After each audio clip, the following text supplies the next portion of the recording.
Hello, everyone, and thank you for joining us. Seattle's newly elected mayor is laying out her plans for the first time since taking office. Not long ago, less than 2 months at this point. That's how long Katie Wilson has been mayor. And she is expected to address 2, maybe 3 of Seattle's biggest concerns.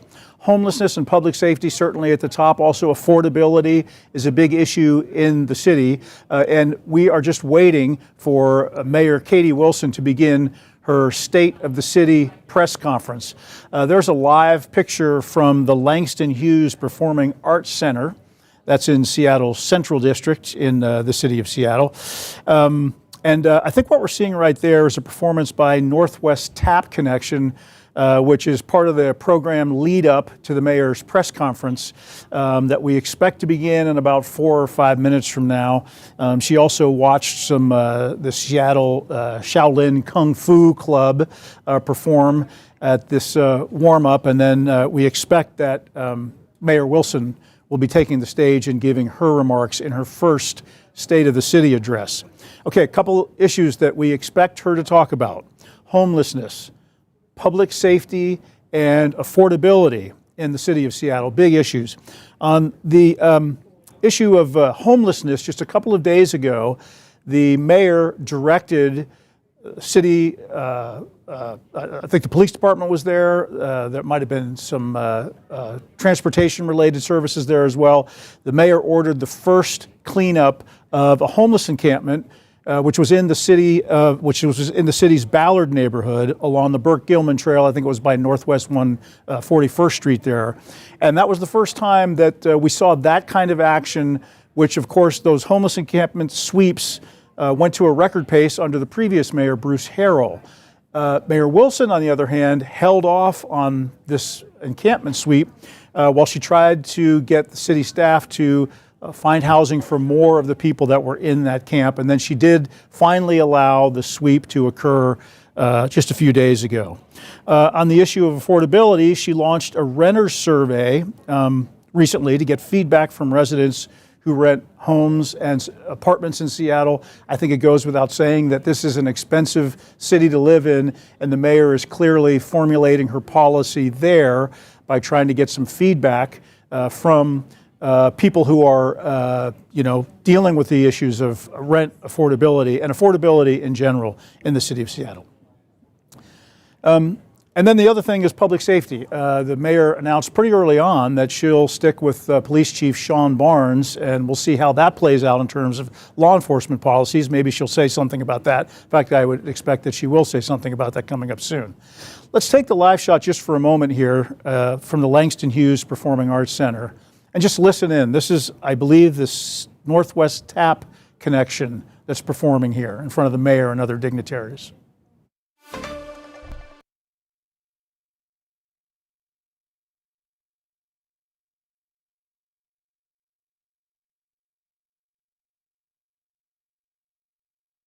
All according to schedule. It is the part of the Lunar New Year celebration at the Langston Hughes Performing Arts Center in Seattle Central District. Other issues related to things that the mayor has done that have sort of signaled where she may be taking the city. 2 executive orders that she issued within the past couple of weeks. One of them was to accelerate housing and shelter options. This was a big issue in Mayor Wilson's campaign, was that she wanted to do more to try to get people into housing instead of pushing them from one homeless encampment to another. In fact, that's why she delayed the Ballard encampment sweep, which happened just a few days ago, was to have an opportunity to try to convince some of the people that were living in that camp to accept some of the shelter options. In the end, I think the mayor's office said that there were 6 people who were living in that encampment that actually did accept some kind of shelter, and they considered that kind of a moderate success, although the mayor said, hey, there's still a long way to go here, but we did get a few more people into housing as a result of our efforts.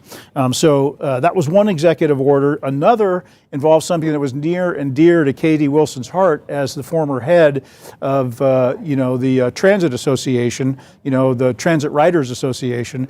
Her executive order directed SDOT to add bus lanes to Denny Lane. So this is a major east-west roadway through near the south end of downtown Seattle, and they're going to put bus lanes through there with the idea being to keep the bus on time going through there, which has been a problem. I think we see Dow Constantine there in the live shot, one of the former King County executive in the audience, and I would imagine that as Katie Wilson steps up here, she's going to have an audience of people that are listening to her with great interest, because as Seattle goes, so go many different public agencies in Dow Constantine now, running Sound Transit, and there are other officials in here that we may see along the way as well. I'm going to just listen in for a moment and see if it's possible to hear what's going on the stage.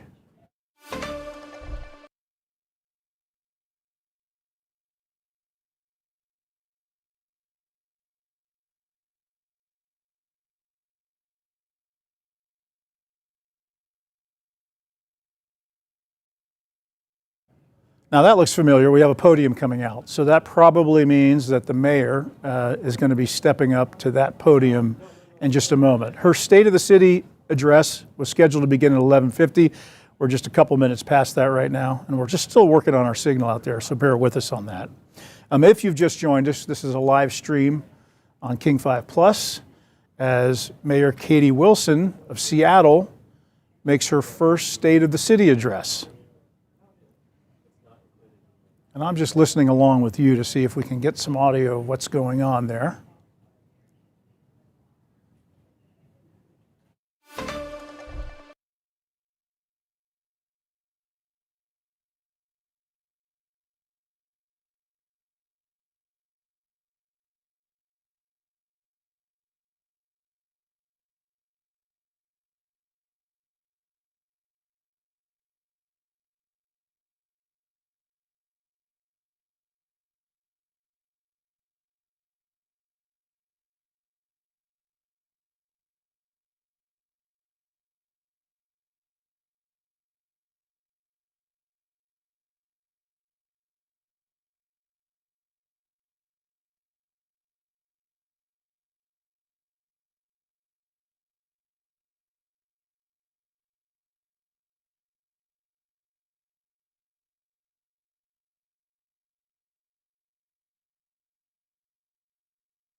Are you ready for this?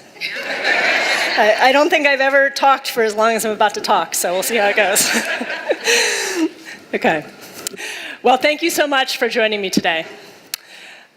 Sorry. Can you please? Technical difficulties. Okay. There. Okay, a little bit less. A little bit back the way you came. Back. Okay. Okay, that's good. Thank you. Okay. Thank you to Northwest Tap Connection. That was an amazing performance. And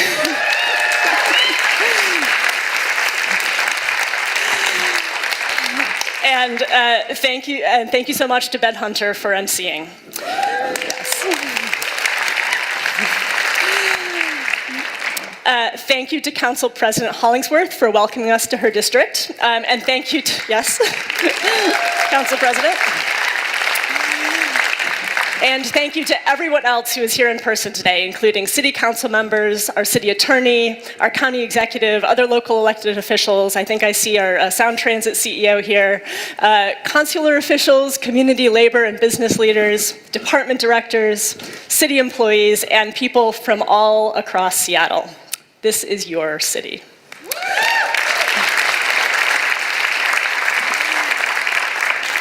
I am so excited to be gathered here at Langston Hughes.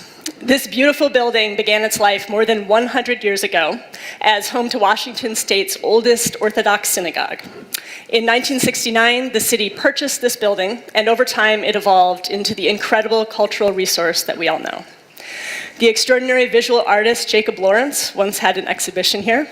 The visionary author Octavia Butler appeared here. Langston Hughes himself never visited this structure, but he did come to Seattle several times to deliver lectures, and his work has been performed here many times over the years. This is a place that has been home to so many emerging artists and hosted so much extraordinary talent. It's a partnership between community and the city's Office of Arts and Culture that offers classes and performances and serves as a cultural hub. And I am so happy to be here to deliver my first State of the City address.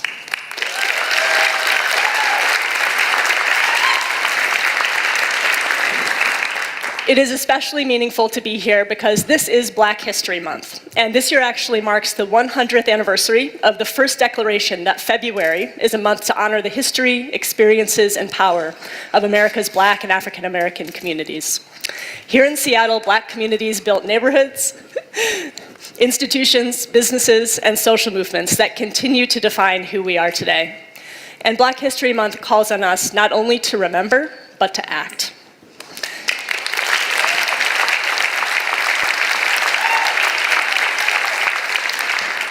And I think we all know that we are in a moment when our rights are under attack from so many directions. When it feels like at a national level we are moving backwards. When it can feel impossible to believe that our country will ever emerge from the storm clouds.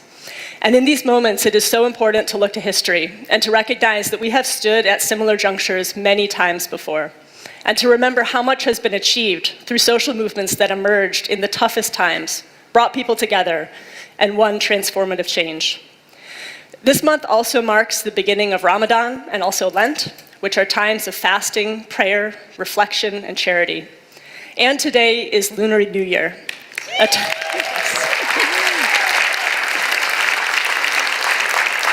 which is a time for renewal, for family, and of course to welcome the spring. In this season of reflection and new beginnings, I am so excited to be your mayor, and I'm so hopeful about what we can accomplish together. But that doesn't mean that I look at the city through rose-colored glasses.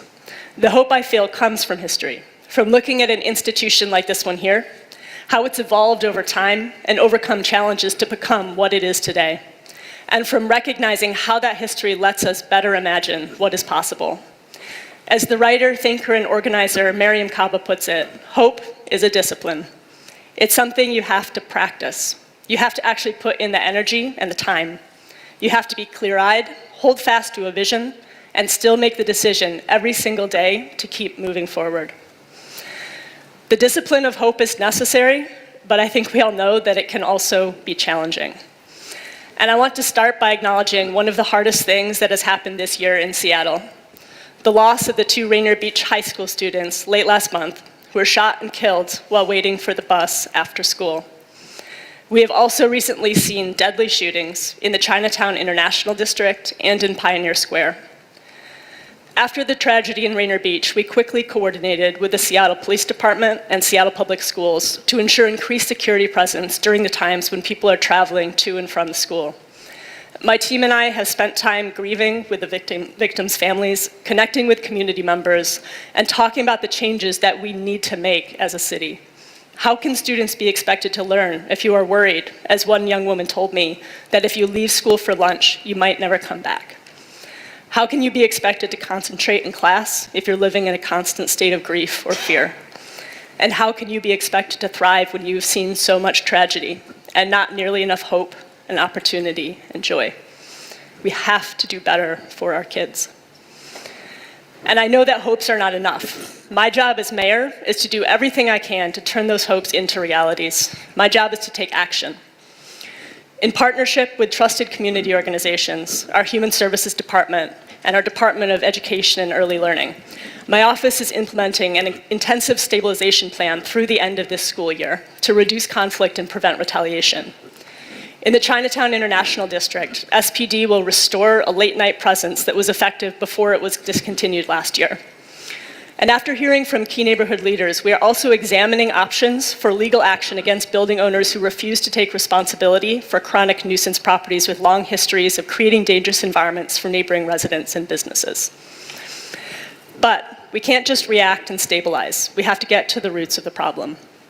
My office is working to develop a robust and multi-pronged gun violence strategy that will involve collaboration across city departments, county partners, and community experts, including those who have lost loved ones to gun violence. Chief Barnes and other SPD leaders bring extensive experience in gun violence reduction that will be invaluable in this effort. And in the coming days, my office will convene a panel of local and national experts who will develop and launch a strategy that is grounded in a clear understanding of Seattle's gun violence problem and is tailored to the needs of our neighborhoods and our communities.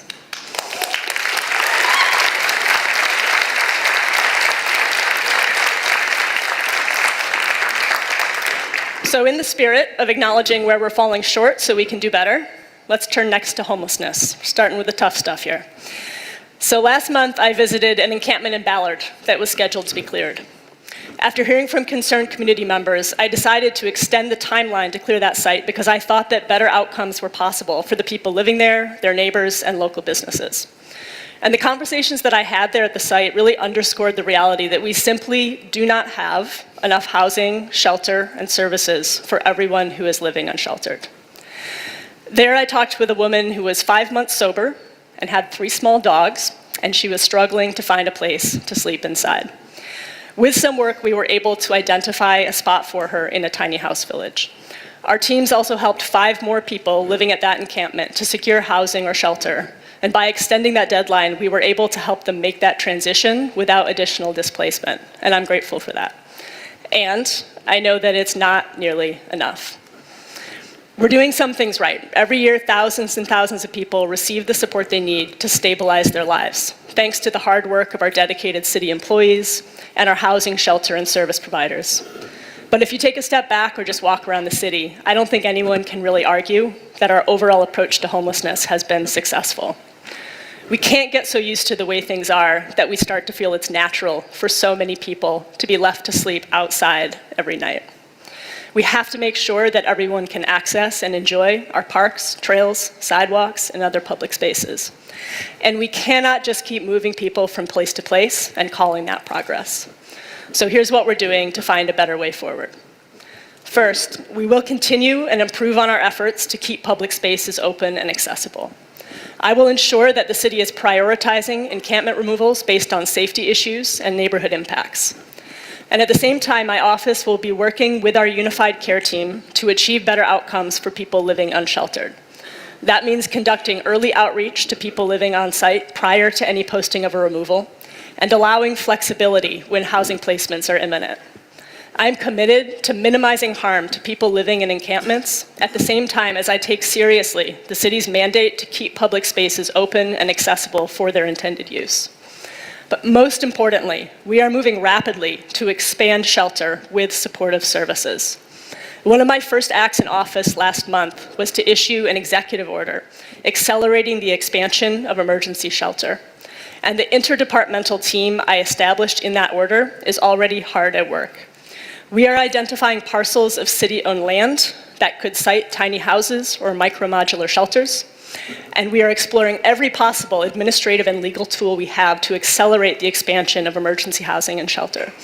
And we've begun working closely with the city's budget office and philanthropic partners to secure the funding that we will need to ensure that everyone has a warm bed to go to at night. So in the coming weeks, my administration will also be introducing legislation to City Council to fund shelter expansion and make it faster and easier to build shelter in our city. And I know that this is also a key priority for several council members. Gonna head it, Councilmember Rank, hi. And I look forward to working with them to bring more people inside, with well over 4,000 people sleeping unsheltered in Seattle as of last year's point-in-time count.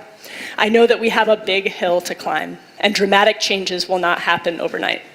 But I am determined to add 1,000 new units this year, with services matched to people's needs, and we are on our way to reach this goal.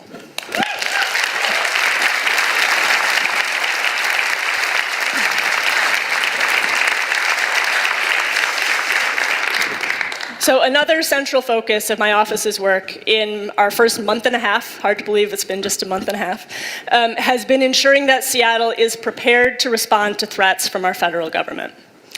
So I was recently at the US Conference of Mayors, and there I met with leaders of cities that have faced surges of federal immigration enforcement and heard about the lessons that they have learned about how to keep people safe. Of course, Seattle's not yet seen a surge of ICE activity like we saw in Minneapolis, but we are doing everything we can to prepare.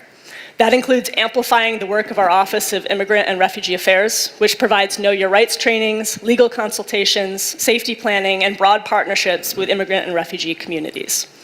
Together, we just launched a webpage to serve as a centralized place to communicate city policy and provide resources and updated information about federal immigration enforcement activity. That webpage is now available at seattle.gov/stand-together. I've already taken some concrete steps to clarify the responsibility of our police, to document unlawful acts by federal agents, to bar civil immigration enforcement from staging on city property, and to invite private property owners to post notice clarifying that their property may not be accessed by federal agents without a warrant. Recently, I sent a member of my team to Minneapolis to support and learn from the community response there.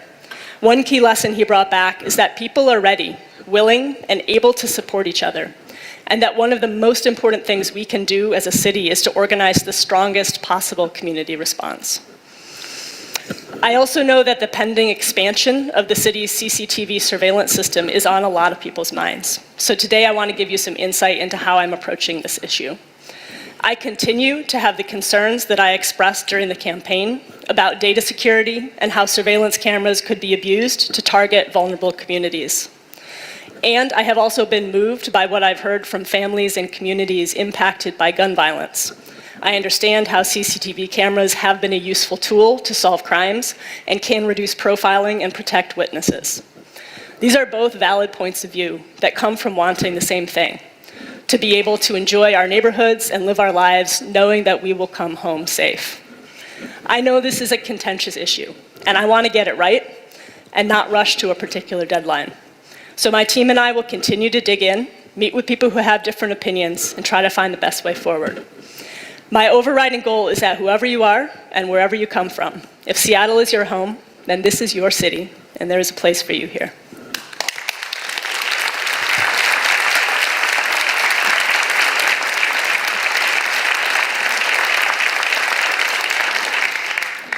And that is also my message to renters, families, seniors, working people, small business owners, and everyone who is struggling with our city's affordability crisis.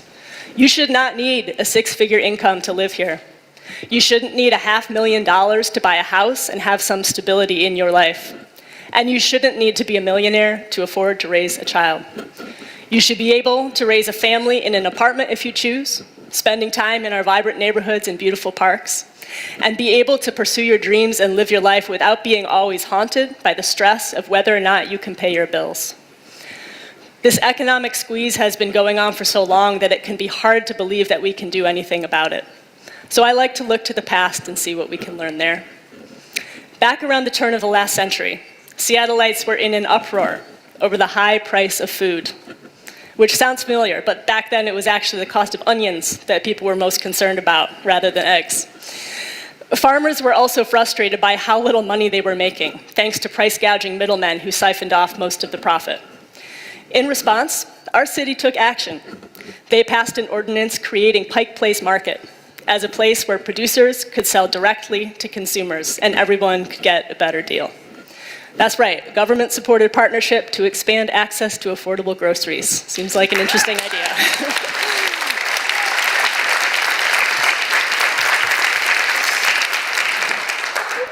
Today, of course, it's hard to imagine Seattle without the market. And while costs, once again, are a major issue today, that history reminds us that together we are capable of doing big things. And the biggest change that we need to make is to make this city more affordable. Affordability is not just a poor person's issue, or just a young person's issue, or just a working person's issue.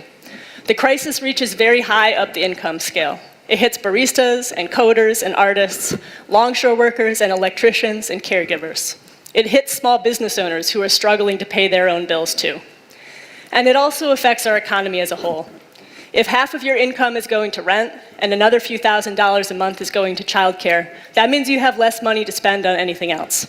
And that lower spending hurts our neighborhood businesses.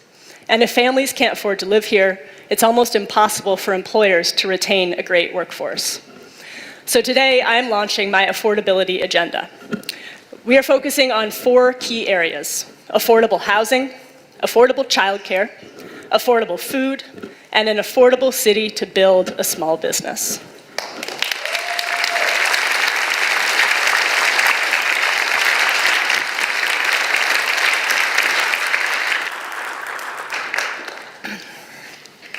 So I think probably most of you know that I'm a renter myself. So I have some firsthand experience of our city's housing crisis. But I'm sure I'm not alone in this room, right? I think everyone knows that home prices are out of control, and everyone knows that the rent is too high. And everyone knows that it is almost impossible to find stability or pursue your dreams when so much of your money and your time is going to pay for the basics. So a couple weeks ago, I launched my mayoral renters survey in 16 languages to make sure we're hearing directly from renters across the city. And more than 6,000 people who aren't usually part of the policymaking process have already shared their experiences with us.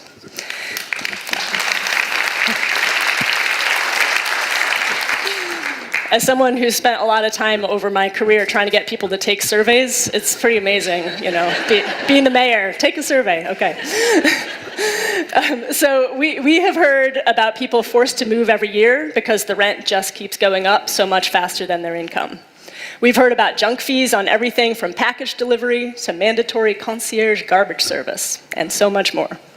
So this survey actually closes this Friday. So if you're a renter and you haven't filled out the survey yet, you still have a few days. Check it out at wilson.seattle.gov. I will be working closely with the City Council on policy in the months ahead. With their partnership, I hope to quickly provide renters some relief by reining in some of the most deceptive and abusive practices. Of course, landlords and developers are part of this conversation too, and my office is hearing from them as well. My team and I will be meeting with affordable housing providers as well as private market landlords to ensure that they have the tools they need to be successful here. Seattle is a great city, and people and businesses want to come here and be part of it. That's why we also need to build more housing of all shapes and sizes so more people can afford to live here. After last year's comprehensive plan update, I am committed to advancing additional legislation to allow more construction of more housing in more areas.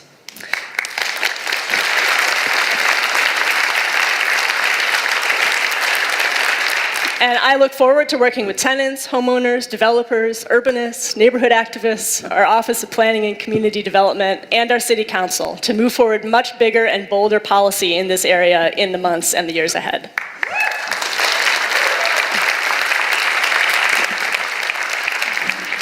So we absolutely need to build a ton more housing. But let's be honest, this is not going to make homeownership affordable for lower and middle income families in any reasonable time frame.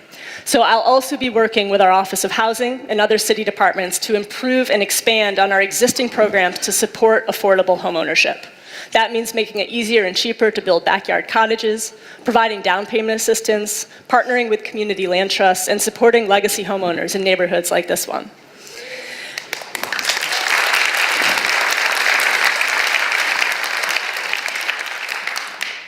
So this has been an exciting month for another big part of my housing affordability agenda, social housing. Yes, clap for that one. I am thrilled to say that last week, our City Council adopted the interlocal agreement, which will allow approximately $115 million to begin flowing to the social housing developer this spring. That is more than twice the revenue that was initially projected.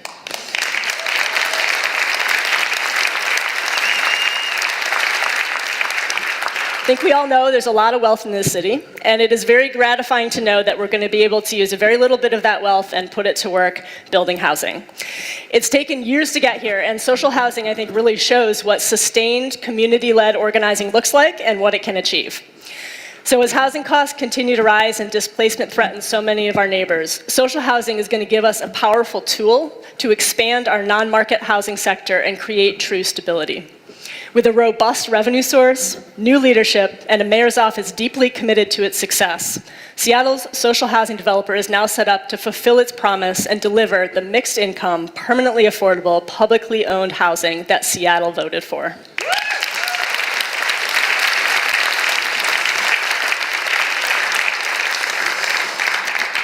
Okay, let's turn to another huge expense for working families, childcare. We kept it pretty quiet, but a few of you may have heard that I have had trouble paying for childcare myself. Not everyone has parents who are able to help, and also not everyone gets to watch their childcare arrangements become national and international news.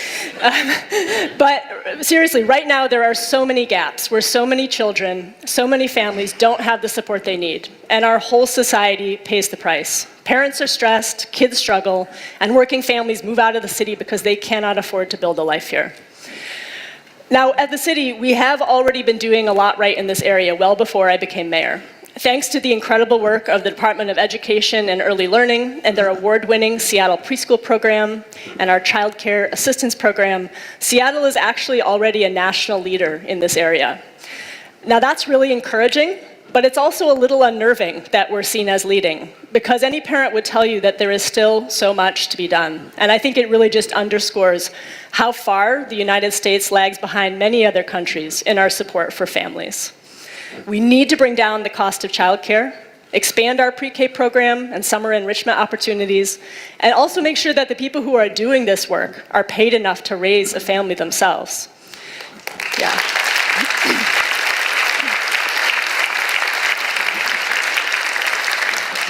And we also need to make it easier to site, start, and run childcare facilities in Seattle. Public space and housing are big parts of this too. We need to build more family-sized apartments and homes, expand offerings at our community centers, and create more welcoming places for families to go and enjoy themselves without necessarily having to spend money. There's a lot of pieces to this, but in the end, my job is to make Seattle a great place to live, work, and raise a family. And part of that is making the whole arc of childhood an area of public concern. Everyone considers K through 12 education a basic public responsibility, even if we don't always fund it that way. But for some reason, there hasn't been that same broad consensus about preschool or childcare or even after school and summer programs. It's time we started treating childcare and early education as public goods, accessible and affordable to all, just like our parks, schools, and utilities.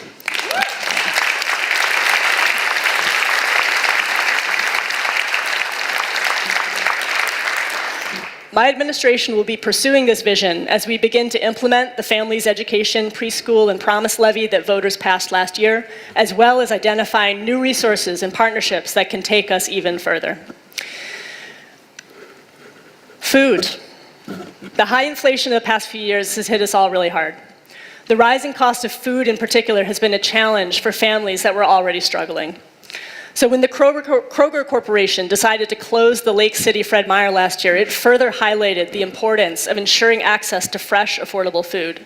And the recent closure of the grocery store at 23rd and Jackson has created a second new food desert in the Central District.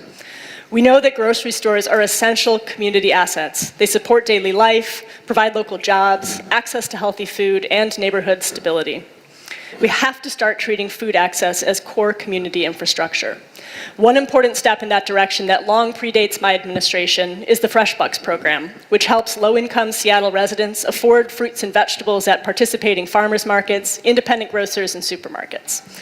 As of this year, we have increased monthly benefits and cleared the wait list, and Fresh Bucks is now supporting more than 17,000 households.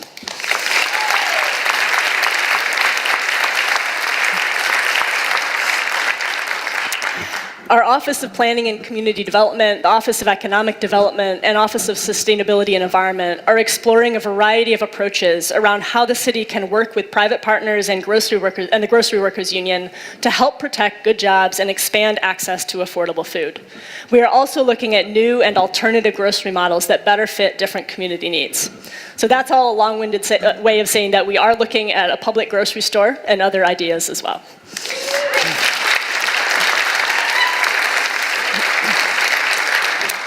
Everyone deserves reliable, affordable access to fresh food in their own neighborhood, and we'll be working to make that vision a reality.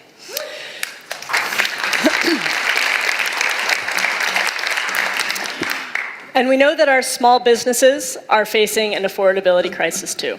I recently joined a lunch with small businesses and community leaders in the Chinatown International District, and one woman described how it took 2 years before her friend's business could get the permits they needed to open. That is 2 years of waiting until they were able to hire people and turn a vacant storefront into something more alive and welcoming. I heard many similar stories last year during the campaign, and I know that some businesses never end up opening because long delays like this are so expensive. While rules and regulations are important, some are unnecessarily costly to comply with. Commercial rent is too high, and the high cost of living can make it harder to attract and retain employees. I've talked to a lot of different business leaders since the election, and sure, there are some places where we're going to disagree. But when I hear business leaders talk about their challenges, they don't start by talking taxes or minimum wage or my opinions about the history of social movements. When I hear them talk about their challenges, what I most often hear about are the same as the challenges that we're all facing: affordability, public safety, and homelessness. That's because a welcoming city with thriving neighborhoods and lively public spaces is a great place to do business too. We've made progress in this area, and I'm committed to going further. The Office of Economic Development's Small Business Expediting Program is working to help cut red tape for small businesses across the city, and we will step up those efforts. Our Seattle Restored program continues to grow, partnering with property owners to transform vacant commercial spaces into pop-up shops. And we are offering more support for small businesses to address property damage and security issues through the Back to Business Fund. Applications are open now, and I want small businesses across the city to apply. Visit seattle.gov/OED for more information. I want to take a moment now to speak directly to Seattle's business leaders. Your success matters deeply to this city. You attract talent from around the world that helps make our city great. The taxes you pay help fund the public services we all depend on. And you contribute to the civic fabric of Seattle with your philanthropy, volunteerism, and leadership. Affordability is at the heart of my agenda, and I know it's a critical issue for you as well. But affordability is not government's responsibility alone. It is a shared economic imperative. We cannot remain competitive if line cooks can't afford to go to restaurants here. Social workers need public support themselves, and young professionals cannot afford to build their dreams here. We cannot be a great place to grow if families are priced out of the city. So my message to Seattle's employer community is that we want you at the table. We value your ideas, your investment, your partnership, and your willingness to stay engaged with us, as many of you are already doing, even if the work can be difficult. Because Seattle has always been a city of builders. We build companies that change the world. We build research institutions that save lives. We build neighborhoods that reflect our values. And we build partnerships that make progress possible. And together, we can build a city that is more affordable and safer, where City Hall is known for good governance and delivering results that everyone can see and feel. A world-class city that we can all be proud of.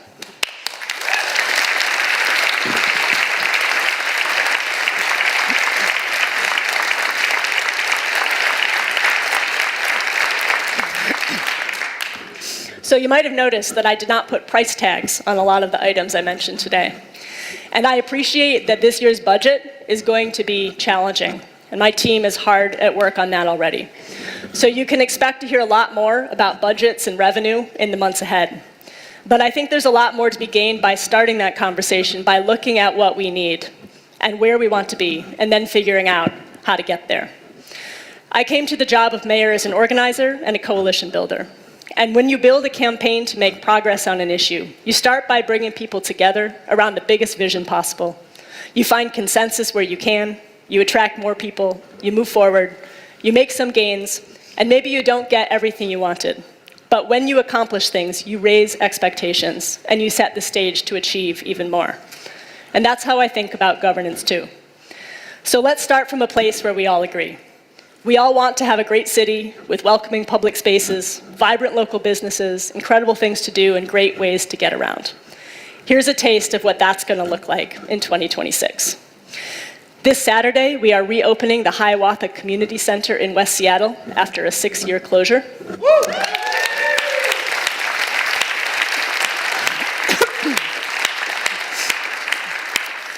The new South Park Community Center will be opening this year too.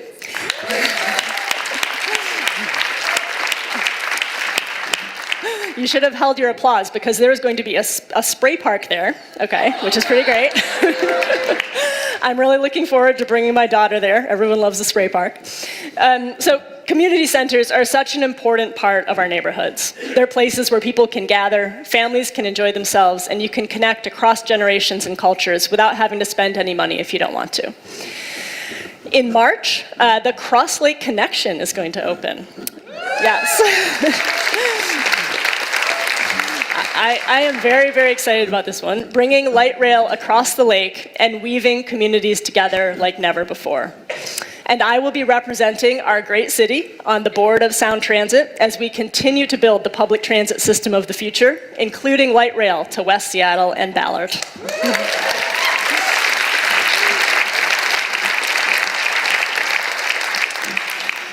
We are going to partner with the Seattle Department of Transportation to finally paint that bus lane on Denny Way. We're going to speed up the crosstown Route 60 and advance a transformative Seattle transportation measure that gets us on track to restore and surpass the levels of transit service we had reached before the pandemic. And now this is the happy part of the speech, but I'm going to go off script for a moment here to say that, a pedestrian, a young woman, was hit and killed last night in Capitol Hill, my neighborhood. We have to do better. We have to do better. We're not on track for our Vision Zero goals, and we have to make it safe for vulnerable road users, or people walking, or people biking, or people rolling, to get around the city. So.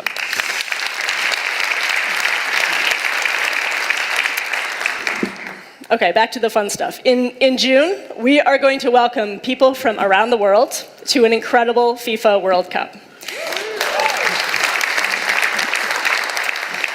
We are going to host celebrations and watch parties that make the whole city part of this event. And we're going to encourage our guests from around the world to experience all of the amazing things that our neighborhoods have to offer. We are also going to create more opportunities for more people to play soccer. I'm thinking about organizing a friendly match between elected officials, so, I feel like maybe there's some people in the audience today who might want to join that. Let me know. It's going to be really fun. I feel like we might be able to get as big an audience as they have at the World Cup for that one. And there's so much more incredible stuff going on. Decades in the making, our amazing new waterfront continues to come alive. There's also a great public bathroom there, and we're going to be seeing if we could do a lot more of that around the city soon. Yes.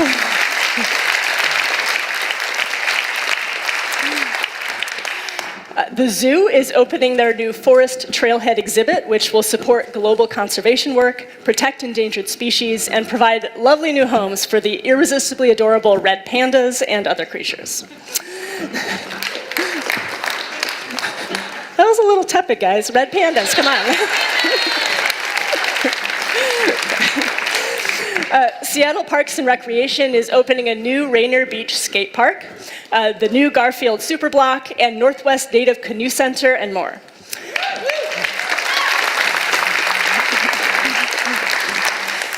And our Department of Neighborhoods this year is celebrating 35 years of doing the quiet but critical work of helping neighbors come together to strengthen connections, build trust, and shape the future of Seattle together.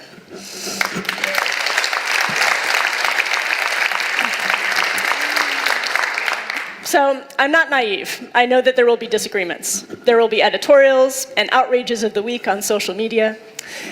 Maybe there will be more quote tweets from Elon Musk, we'll see. I haven't actually seen that, by the way, but people tell me. And there will be more challenges too, right? We've already had some challenges. But I've never been more hopeful or more excited about what we can accomplish. I've never had such a strong sense that we're at the beginning of something great. And I feel that across the city. A growing sense that maybe, yes, we can do big things. A lot of that hope comes from the thousands of people who work for the city every day. I've met a lot of incredible public servants already who are so excited to talk about their work and what it means. A couple weeks ago, I got to meet with members of Seattle Public Utilities' South Park Emergency Response Team, who do essential work to protect South Park from the Duwamish River flooding during king tide season. What I saw in them, and what they share with thousands of other city employees, is that they have an extraordinary dedication to Seattle, to all the people who live and work here, and to our collective future. We have so many great people at the city, and we accomplish so many wonderful things. So to all the people who make city government run, your work is a place where I find hope.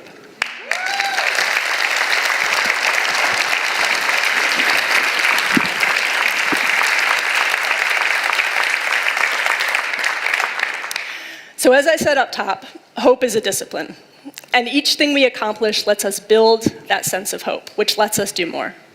We've already taken the first steps. I'm not glossing over the challenges, they're real. But a lot of incredible things are ahead this year. You may know that I'm a relatively new football fan, and I attended my first game in person live at Lumen Field for the NFC Championship. It's pretty great. It's pretty great. Like everyone else in the city, I watched the Super Bowl here, by the way, with Seattle people. We did in fact dominate from the first snap. And I am looking forward to collecting on my wager with Mayor Wu and getting those World Cup tickets for 12 young people from Seattle.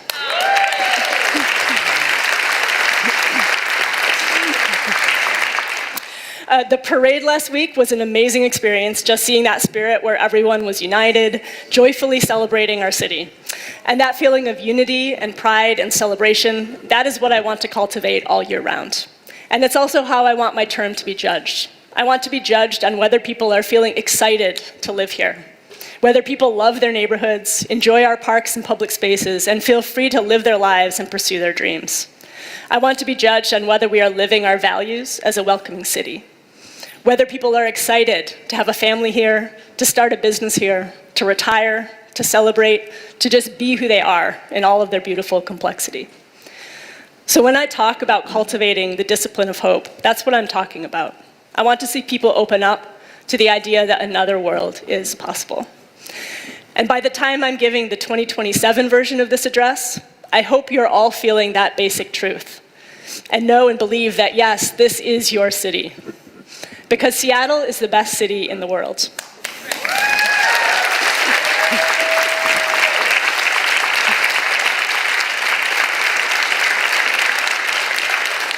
Seattle is the best city in the world. And at the Super Bowl celebration before the parade last week, Ernest Jones had a good message for all the haters. He said, "We're here to stay and we ain't going nowhere."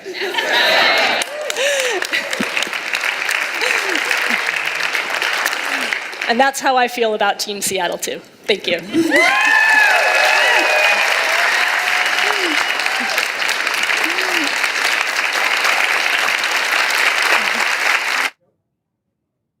Well, a year ago, she was considered a long-shot candidate, and today, she is the mayor of Seattle delivering her first State of the City address at the Langston Hughes Performing Arts Center.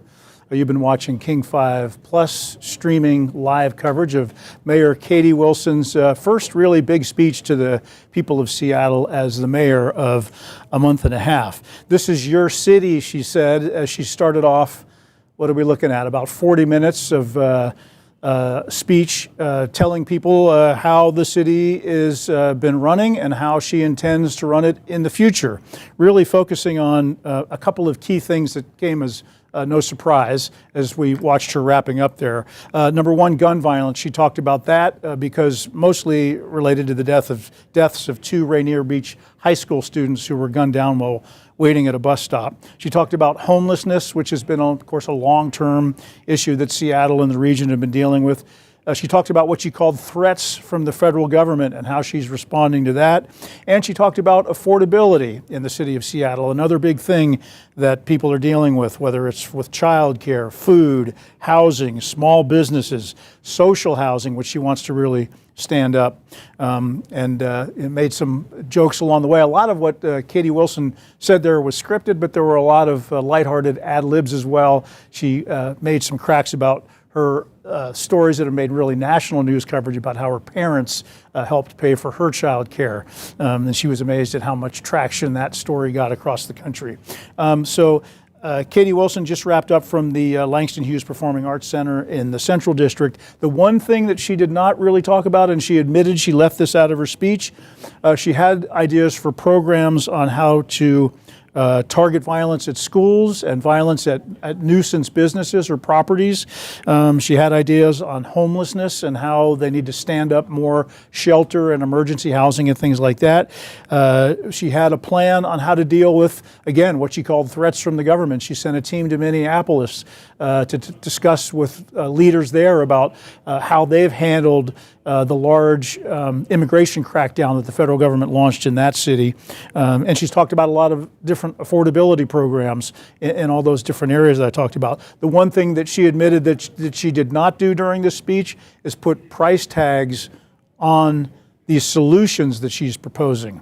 They're talking about a budget now, they're working out a budget now, and all this stuff is very expensive. But she did not offer any explanation of how she would pay for her proposals. So that's the latest from Katie Wilson and from our live streaming center here. Tune in to King 5 News tonight for our regularly scheduled newscast, and we'll have more on Katie Wilson's first State of the City address today. And we'll see you then.